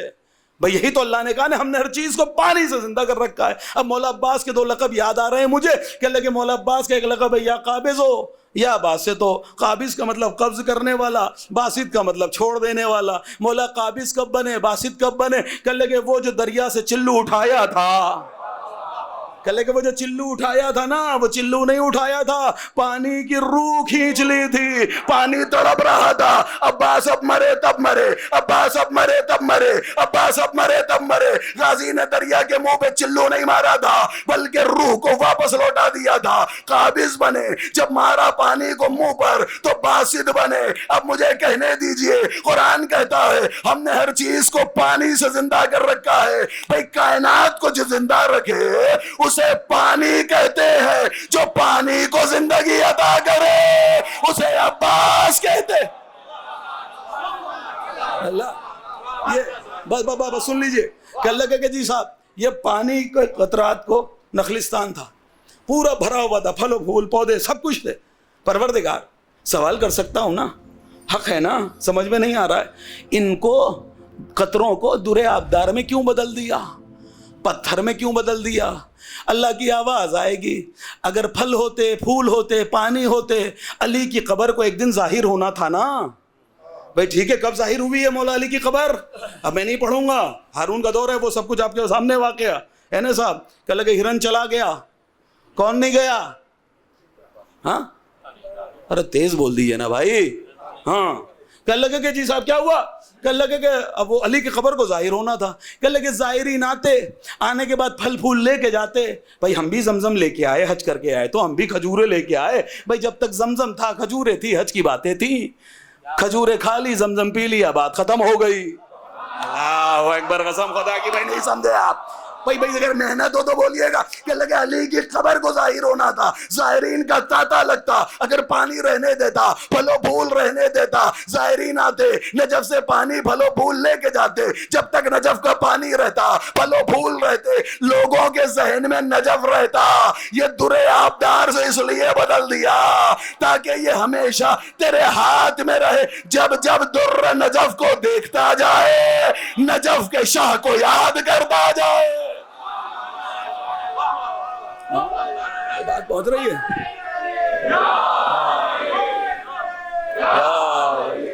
کیا لگے؟ اب اگر اس سے بڑی بات سنی ہو تو بولیے گا۔ سارے میرے بزرگین بیٹھے کیا در آبدار کتاب میں لکھا ہے، در نجف، در آبدار۔ اچھا لوگ یہ کہتے ہیں کہ دیکھیے کتنا وائٹ ہے مولانا، چمڑی دکھ رہی ہے اندر کی، دکھاتے ہیں نا لوگ، دیکھیے مولانا کتنا اصلی ہے۔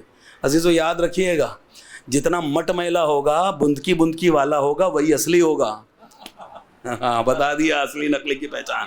نہ کہیے گا کہ صاحب بہت ہی وائٹ ہے، نہ جس کے اندر وہ پانی ہو، دھندلا دھندلا سا ہو، دکھائی نہ دے رہا ہو، ہلکا پھلکا آر پار، اصلی در نجف وہی ہے نا صاحب۔ کیا لگے کہ صاحب کیا ہوا، در سے بدل، در آبدار بنا دیا۔ کیا بنا دیا؟ بولیے گا میرے ساتھ، در آبدار، در آب، در آبدار، پھر در آب، در آبدار کس سے نکلتا ہے؟ نجف کی سرزمین سے کیا نکلتا ہے؟ در آبدار۔ در اور آب، آپ کی آنکھوں میں کیا ہے؟ آب، آب مانے پانی، در آبدار، در آبدار یعنی پانی والا موتی۔ نجف کی سرزمین سے کیا نکلتا ہے؟ در آبدار۔ آپ کی آنکھ میں کیا ہے؟ آب۔ آپ کی آنکھ میں کیا ہے؟ یہ پانی، آنسو کیا ہے؟ آپ کی آنکھ میں ہے آب، اور سیدہ کے رومال میں کیا ہے؟ تھک گئے لگ رہا ہے، چلیے میں ختم کر رہا ہوں، بس آخری بات ہوگی کہ لگا کہ صاحب آپ کی آنکھوں میں آپ، سیدہ کے رومال میں در، بھئی آپ کی آنکھ میں آپ، سیدہ کے رومال میں در، تو آپ اور در، اور ادھر کیا ہے؟ در آبدار، ادھر کیا ہے؟ در آبدار۔ تو مجھے جملہ کہنے دیجئے، نجف کی سرزمین سے در آبدار نکلتا ہے، مومن کے کلیجے سے در آبدار نکلتا۔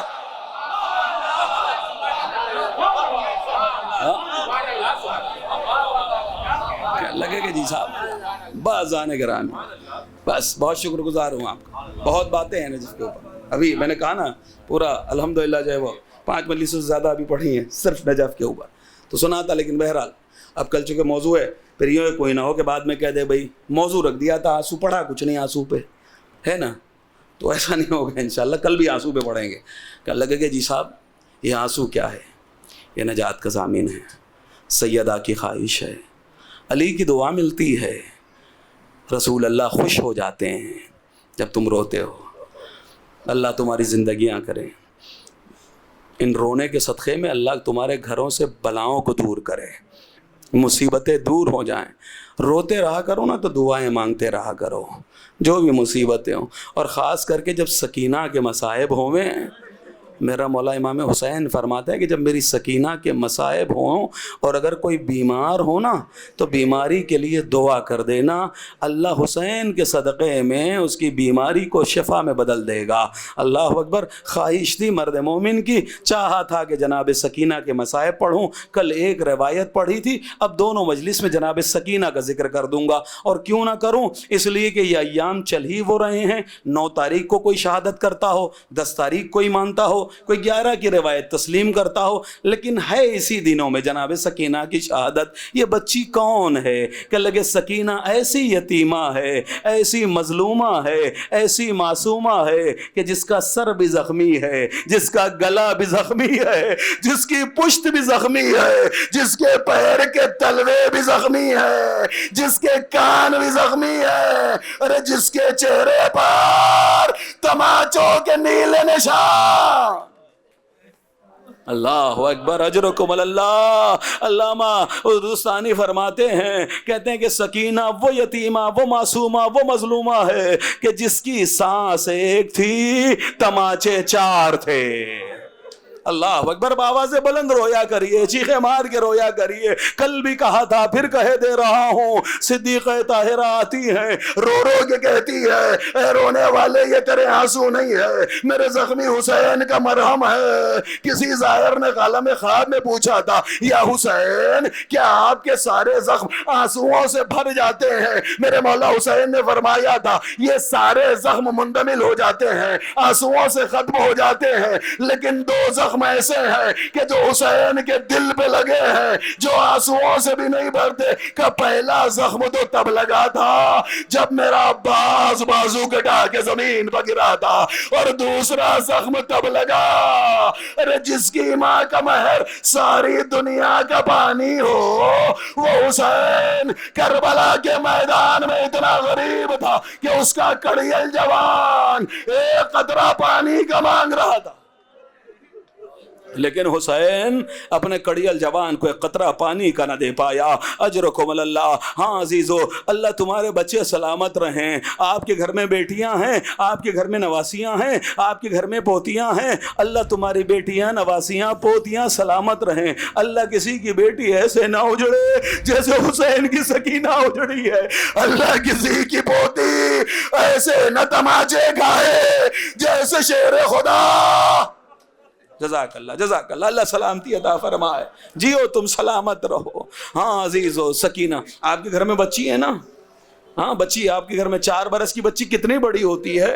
جب گھر جائیے گا نا عزیزو تو ذرا اپنے ہاتھ کو دیکھیے گا، بچی کے رخسار کو دیکھیے گا۔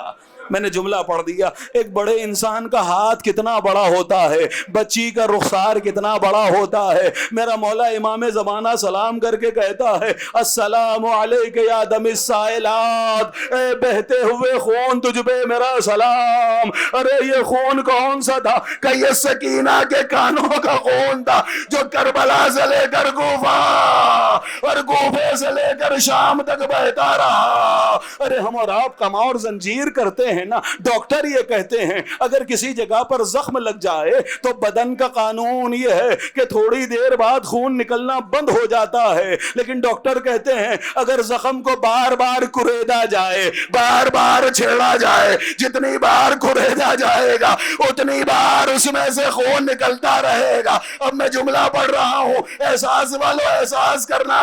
ارے روایت یہ کہتی ہے جب جب سکینہ کو تماچے لگتے تھے، ارے ظالم کا ہاتھ بڑا تھا، سکینہ کا رخسار چھوٹا تھا، ہر بار انگلیاں سکینہ کے کانوں پہ پڑتی تھی اور خون جاری ہوتا تھا۔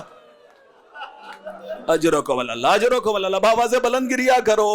ہاں عزیزو میری جانب دیکھو، سروں کو بلند کرو، میری جانب دیکھو، آپ کو بولا کا واسطہ ہے، میری طرف دیکھیں، ذرا سروں کو بلند کرے۔ ہاں عزیزو یہ جو بابا سے بلند گریا ہے نا، جو ہر خطیب، ہر عالم، ہر ذاکر کیا کہتا ہے، حسین پہ ایسے رو کہ جیسے بوڑھی ماں جوان کے لاشے پہ روتی ہے، چیخے مار مار کے رونا۔ عزیزو کسی عالم کی خواہش نہیں ہے، کسی خطیب کی خواہش نہیں ہے، کسی مولوی ذاکر کی خواہش نہیں ہے، بلکہ سیدہ کی خواہش ہے، رسول اللہ کی خواہش ہے، اماموں کی خواہش ہے کہ تم چیخے مار مار کے رویا کرو۔ بتاؤں کیوں؟ اب ادھر دیکھو میری جانب، اس کے میں 2 سبب پڑھے دیتا ہوں کہ کیوں چیخے مار مار کے رو۔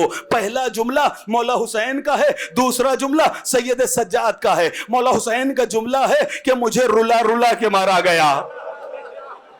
اجرکم اللہ، میں نے جملہ پڑھ دیا، چیخے مار مار کے رویا کرو، اس لیے کہ پہلا جملہ میرے حسین کا ہے کہ مجھے رلا رلا کے مارا گیا۔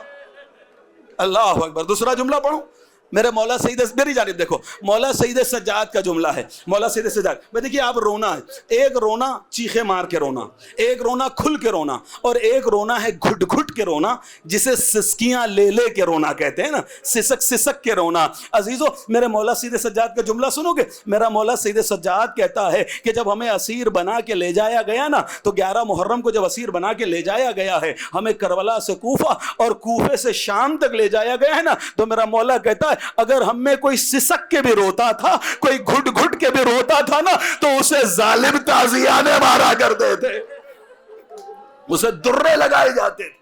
اجرکم اللہ، اجرکم اللہ۔ عزیزو زینب نے کتنے درے کھائے ہیں؟ میں جناب سکینہ کے مصائب پڑھوں گا، لیکن سن لیجئے عزیزو، جناب زینب نے کتنے درے کھائے ہیں بتاؤں؟ عزیزو 11 محرم کو صحابہ رحمت اسماعیل یزدی اپنی کتاب صحاب کربلا، مقتل امام حسین ہے، اس میں جملہ لکھتے ہیں کہ 11 محرم کو جب زینب پہنچی ہے نا امام حسین علیہ السلام کی لاشے پر، تو امام حسین کا لاشا بتاؤں کیسے تھا؟ کہ لگے امام حسین کا لاشا تیروں میں، تلواروں میں، پتھروں میں اور عصا ڈنڈا عصوں میں گھرا ہوا تھا، پورا لاشا ڈوبا ہوا تھا۔ زینب نے اپنے آپ کو لاش حسین پہ گرایا۔ ہر خطیب سے سنتے ہو نا ایک جملہ کہا تھا، کیا کہا تھا؟ اے میرے حسین، کیا تو ہی میرا بھائی حسین ہے؟ ہاں، کیا تو ہی میرا بھائی حسین ہے؟ اللہ اکبر۔ اب یہاں پر ایک جواد عاملی کا جملہ پڑھوں گا۔ جواد عاملی کہتے ہیں 11 محرم کو زینب نے کہا تھا انتا اخی حسین، اے حسین کیا تو میرا بھائی حسین ہے نا؟ لیکن جب زینب لوٹ کے کربلا پہنچی ہے نا تو میرا دل کہتا ہے شاید قبر حسین سے آواز آئی ہوگی، اے زینب کیا تو ہی میری بہن زینب ہے؟ اللہ اکبر، اللہ اکبر، خوب برزہ دے رہے ہو، بابا سے بلند گریا کرنا۔ عزیزو 11 محرم آئی ہے، قبر لاشا جناب امام حسین پہ زینب کبریٰ نے کیا جملہ کہا تھا بتاؤں؟ جناب زینب کہتی بھائی میں بچوں کے لیے اور بیویوں کے لیے زندہ ہوں، ورنہ زینب تو مر گئی ہوتی۔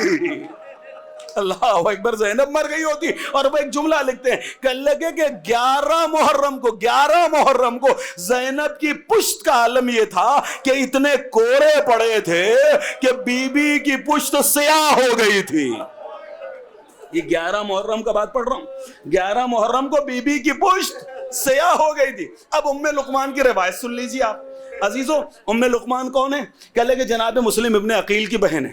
ام لقمان ملنے کے لیے آئی ہیں جب زینب کربلا پہنچی ہیں۔ میں جناب سکینہ پہ آؤں گا، لیکن یہ سن لیجئے، کوڑے کی بات ہے نا۔ روایت یہ کہتی ہے ام لقمان پہنچی، جناب مسلم ابن عقیل کی بہن، اور پہنچنے کے بعد ایک مرتبہ بی بی سے سوال کیا، کہتی ہیں اے بی بی یہ بازوؤں پہ نیلے نشان کیسے ہیں؟ کہ لگے ان میں رسی باندھی گئی۔ ایک شہید کے بارے میں پوچھا تھا، علی اکبر کیا ہوئے، عباس کیا ہوئے، اونو محمد کیا ہوئے؟ زینب بیان کرتی رہی، زینب کہتی رہی شہید ہو گئے، بازو کٹ گئے، لاشا پامال ہو گیا، سینہ سینے میں ٹوٹ گئی۔ اللہ اکبر۔ ایک مرتبہ پھر سوال کر لیا، بی بی آپ کی پشت اتنی زخمی کیوں ہے؟ عزیزو سنو گے؟ ہاں عزیزو، اب یہ روایت میں دوسری سنا رہا ہوں۔ امام باقر فرماتے ہیں کہ میں نے، اب میری جانب دیکھ لیجئے، امام باقر فرماتے ہیں کہ میں نے اکثر و بیشتر اپنے بابا کو دیکھا کہ میرا بابا بار بار چونک کے اٹھ جاتا تھا اور آواز لگایا کرتا تھا، اے بھوپی جان، اے بھوپی جان، اے بھوپی جان، اے بھوپی جان۔ کہ لگے اکثر و بیشتر میرا بابا بھوپی جان کو بلایا کرتا تھا۔ ارے میری جانب دیکھیے، امام فرماتے ہیں میں نے اپنے بابا سیدھے سجاد سے پوچھا، بابا آخر کیا بات ہے کہ آپ بار بار بھوپی جان کو یاد کر کر کے اٹھ جاتے ہیں؟ تو امام سید سجاد نے کیا فرمایا تھا بتاؤں؟ امام نے فرمایا بیٹا باقر، کربلا میں میری بھوپی بھی تھی، میں بھی تھا، بازار کوفہ میں میں بھی تھا، میری بھوپی بھی تھی، بازار میں، زندان میں، شام میں، درباروں میں، ہر جگہ ہم دونوں ایک ساتھ تھے، ایک ساتھ کربلا گئے، ایک ساتھ کربلا سے مدینے آئے۔ لیکن آج سید سجاد پشت کے بل لیٹ پاتا ہے، لیکن میری بھوپی زینب آج بھی پشت کے بل نہیں لیٹ پاتی ہے۔ ارے اتنے کوڑے لگے تھے کہ آج بھی پشت زخمی ہے۔ اجرکم اللہ، اجرکم اللہ۔ بس ایک روایت سناؤں گا۔ میں نے بھی سلام کیا تھا کہ مولا فرماتے ہیں السلام علیکم دم السائلات، اے بہتے ہوئے خون تجھ پہ میرا سلام۔ یہ سکینہ کی بالیاں چھینی گئی ہیں، سکینہ کی بالیاں چھینی گئی ہیں۔ اپنے گھروں میں جائیے گا نا، اگر گھر میں اللہ نے بیٹی دی ہو، اللہ نے رحمت دی ہو، تھوڑی سی دیر کے لیے بچی کے دونوں کان پکڑ کے گھسیٹیے گا۔ جب آپ نیچے کھینچیں گے نا تو آپ دیکھیں گے بچی جو ہے وہ پنجوں کے بل بلند ہوتی چلی جائے گی۔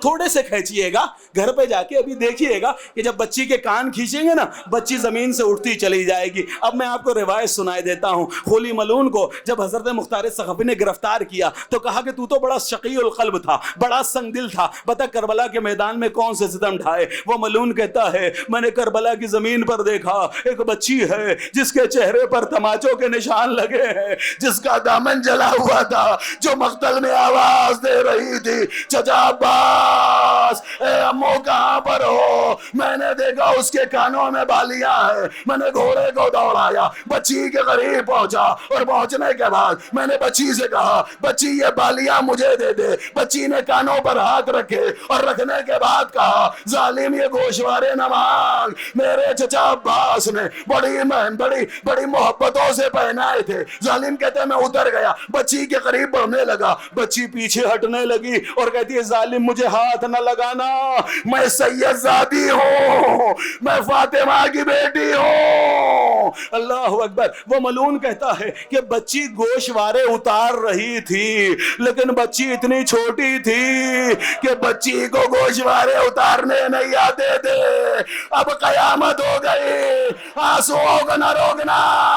وہ ملعون کہتا ہے میں آگے بڑھا, بڑھنے کے بعد اب جو بندوں کو پکڑ کے گھسیٹا, آئے سکینہ کی کانوں کی لبیں زخمی ہو گئی. سکینہ زمین سے اچھلی, منہ کے بل زمین بگری, خون کا فوارہ دریا کے رک کر کے کہتی ہے اے چچا عباس.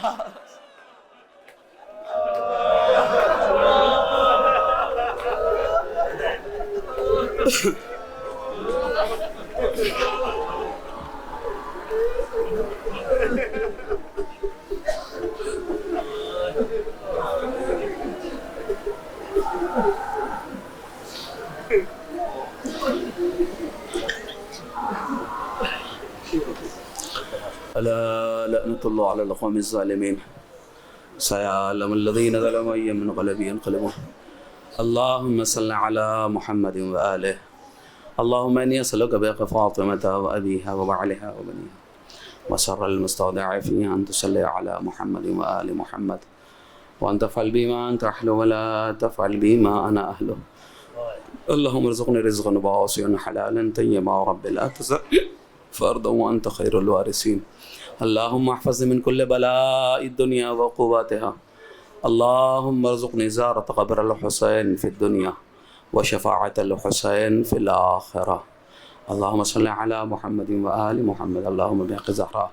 اے میرے معبود ہماری اس عبادت کو قبول فرما, اس بات کثیر عبادت میں شمار فرما, جو مقروض ان قرضوں کو ادا فرما, جو بے روزگار ان روزی عنایت فرما, جو برسر روزگار ان کا روزگار بترقی عنایت فرما.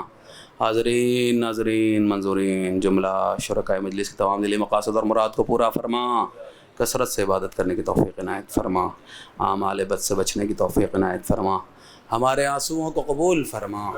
اے میرے معبود ان آنسوؤں کے صدقے جو مومنین کی آنکھوں سے نکل رہے تھے, میرے معبود ہمارے گھروں سے بے قراری, اضطرابی, بے چینی, درد, دکھ, الم, پریشانیاں, بیماریاں, بے سکونی, بے قراری کو دور فرما.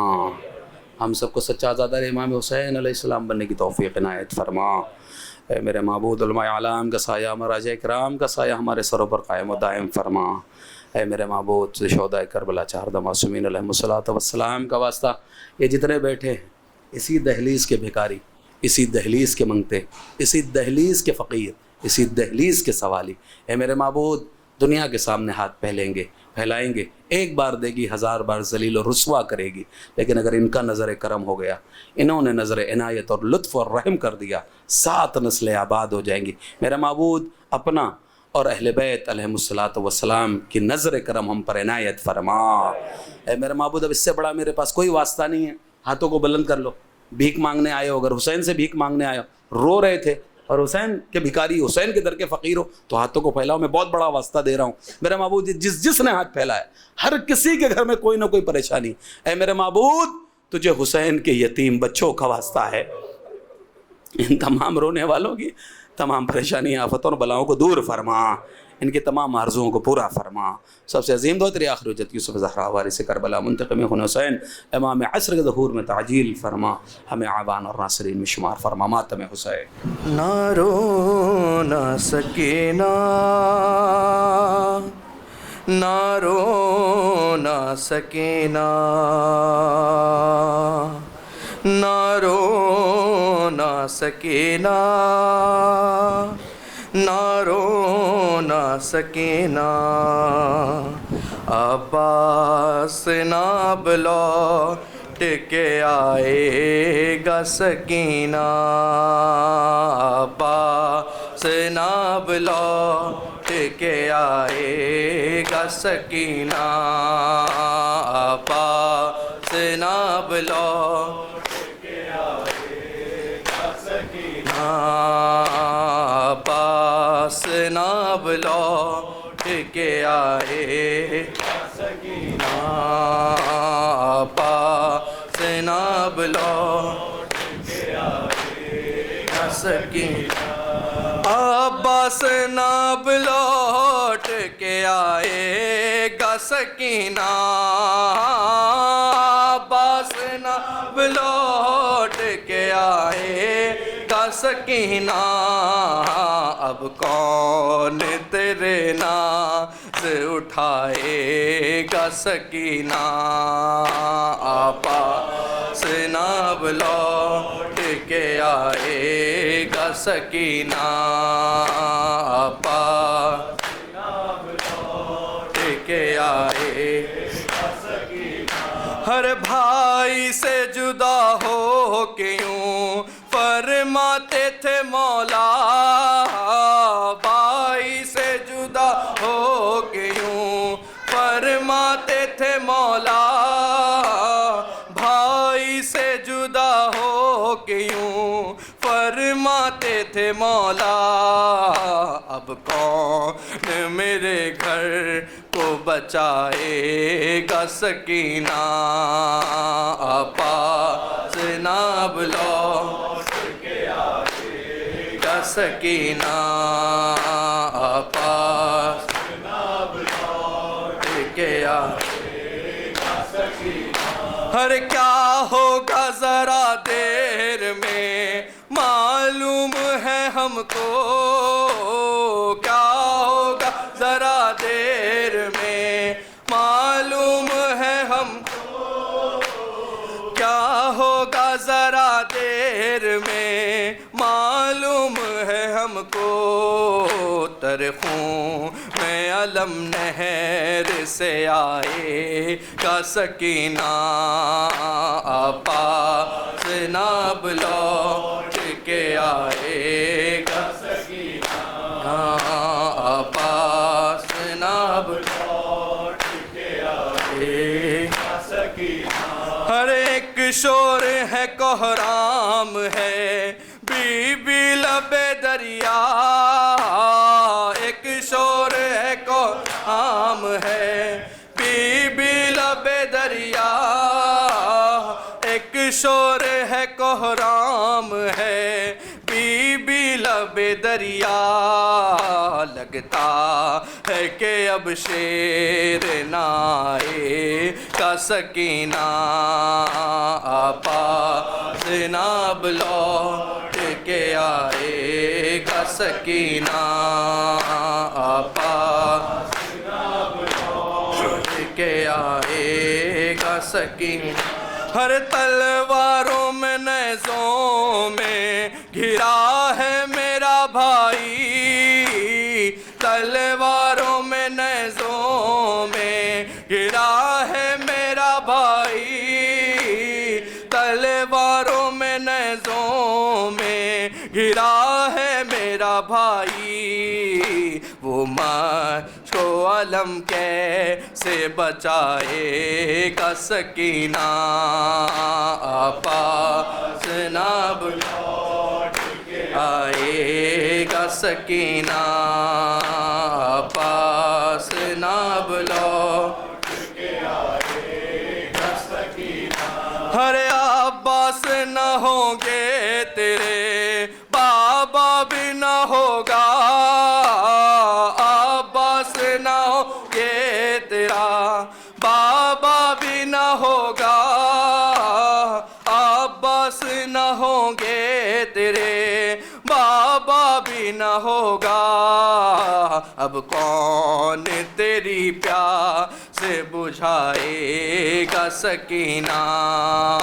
عباس ناب لوٹ کے آئے گا سکینہ عباس ناب لوٹ کے آئے گا سکینہ ہر کس کے لیے بی بی درے خیمہ پہ کھڑی ہو، کس کے لیے بی درے خیمہ پہ کھڑی ہو، کس کے لیے بی بی درے خیمہ پہ کھڑی ہو، اب کوئی ترائی سے نہ آئے گا سکینہ، آپا اب لوٹ کے آئے گا سکینہ، آپا سے اب لوٹ کے آئے گا سکینہ۔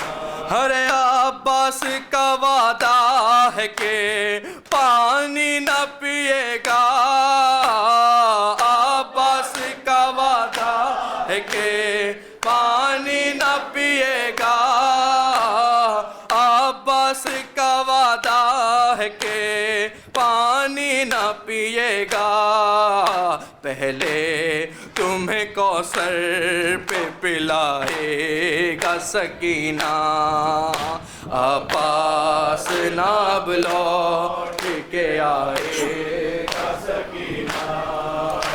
میرا بیمار ماں، میرا بیمار ماں،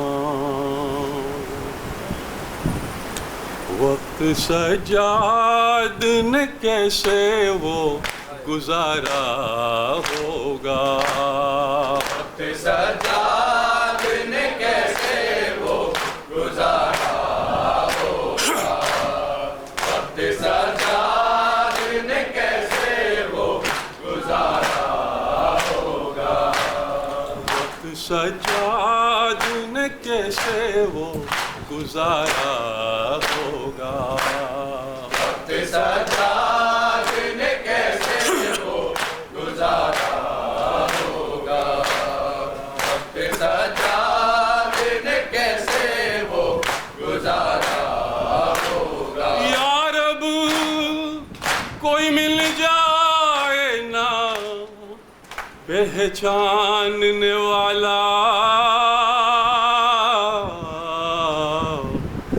بازار میں سجا دعا مانگ رہا ہے،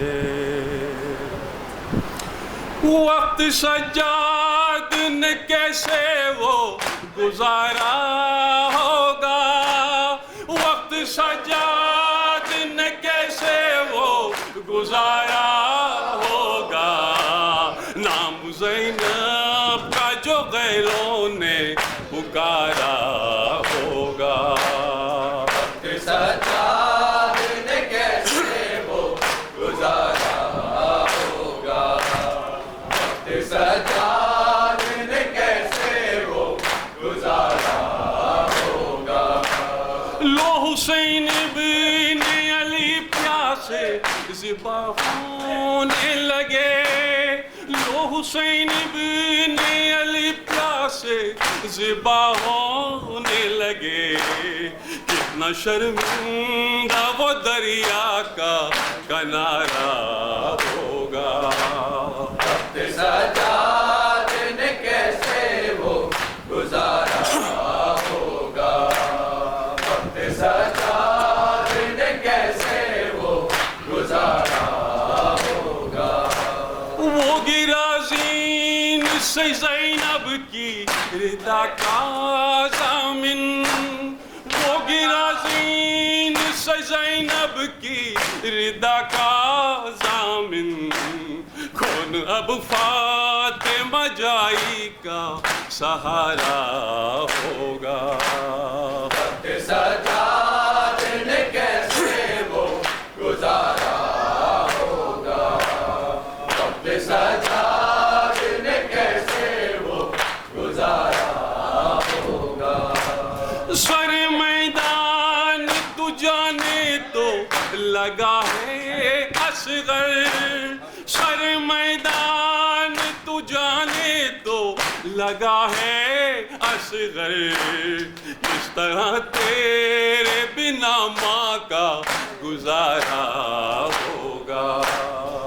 کہ سجاد نے کیسے وہ گزارا ہوگا.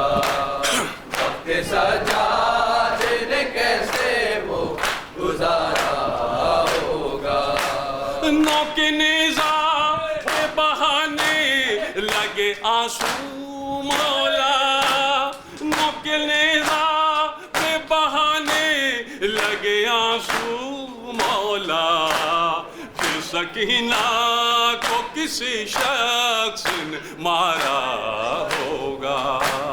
وقت سجاد نے کیسے وہ گزارا ہوگا. وقت سجاد نے کیسے وہ گزارا ہوگا. روز محشر کا ہمیں ڈر نہیں کوئی شوکت. روز محشر کا ہمیں ڈر نہیں کوئی شوکت. ہاتھ شبیر کے قدموں پہ ہمارا ہوگا. وقت سجاد